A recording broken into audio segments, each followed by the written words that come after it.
آپ کو کسی امام پر اعتراض ہے کہ اس میں کوئی شرعی عیب ہے تو بڑے بڑے جامعات اور مدارس موجود ہیں، علماء موجود ہیں. بنوری ٹاؤن میں آپ چلے جائیں، دارالعلوم میں آپ چلے جائیں، علماء کے سامنے بات رکھیں کہ فلاں امام کے اندر یہ شرعی عیب ہے، کیا اس کے پیچھے نماز ہوتی ہے یا نہیں ہوتی؟ اگر انہوں نے فتویٰ دیا کہ اس کے پیچھے نماز نہیں ہوتی، پھر آپ اس کو معزول کر کے دوسرا امام رکھ دیں. لیکن خواہ کی باتیں بنانا، اس کا نتیجہ ذلت اور رسوائی پر پہنچے گا. جو اپنے اماموں کو تنگ کرتے ہیں، جو اپنے اماموں کے خلاف باتیں بناتے ہیں، یاد رکھیں یہ پکی بات ہے، وہ دنیا میں ذلیل اور رسوا ہوں گے. دنیا میں ذلیل اور رسوا ہوں گے، بھیک مانگیں گے، بھکاری بنیں گے. اب یہ اعتراض کہ امام صاحب کو نماز سے 5 منٹ پہلے آنا چاہیے، تم دیر سے کیوں آئے؟ تم نے 5 منٹ پہلے آنا چاہیے. اس طرح کی باتیں امام کے خلاف بناتے ہیں. فلاں امام صاحب کی آواز اچھی نہیں ہے. بھئی قرآن تو صحیح پڑھتا ہے، تمہیں آواز سے کیا فکر؟ اور فلاں امام ایسا ہے، فلاں امام ایسا ہے، ایسی باتیں اس کے طرف منسوب کرتے ہیں. میں نے خود سنی ہے کہ امام صاحب مسجد میں جو داخل ہوتے ہیں تو اپنے جوتے جھاڑتے نہیں ہیں. اب یہ کوئی عیب ہے؟ بھئی اگر پاک زمین پر آیا تو جوتے جھاڑنے کی کیا ضرورت ہے؟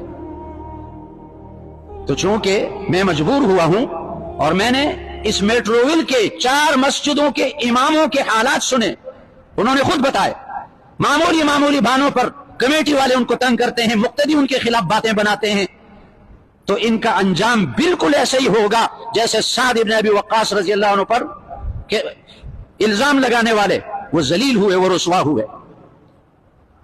اور یاد رکھیں جو اپنے اماموں کے خلاف باتیں بناتے ہیں جھوٹی، وہ اگر اس امام کے پیچھے نماز پڑھیں تو اس کی نماز مقبول نہیں ہوگی. جاؤ بنوری ٹاؤن سے پوچھو، دارالعلوم سے جا کر پوچھو، اس کی نماز مقبول نہیں ہوگی. بعض ضدی قسم کے مقتدی ہوتے ہیں اور وہ کہتے ہیں ہم اپنے امام کے خلاف باتیں بھی کریں گے، نماز بھی پڑھیں گے اس کے پیچھے. کون ہے جو ہمیں نماز سے روکتا ہے؟ بھائی تمہاری نماز سے فرض تو ادا ہو جائے گا، فرض ادا ہو جائے گا، لیکن نماز مقبول نہیں ہوگی اور اس نماز پر اجر و ثواب مرتب نہیں ہوگا. اور جو دنیا میں ذلت اٹھانی پڑے گی وہ الگ ہے. عجیب اعتراضات ہوتے ہیں. میں بھی ایک مسجد میں امام تھا، اس مسجد سے پہلے، تو کمیٹی والا بیچارہ اس کو خرکار کہتے تھے. اس نے اعتراض کیا، میں اجتماع کے لیے چلا گیا، کراچی اجتماع، تو کہنے لگا آپ 2 دن نمازیں آپ نے نہیں پڑھائی، یہ لوگ اعتراض کرتے ہیں. میں نے کہا ٹھیک ہے اپنی مسجد سنبھالو. ایک اور مسجد میں گیا اور وہاں علماء کا جوڑ تھا، مکی مسجد میں علماء کو جمع کیا تھا. میں مکی مسجد میں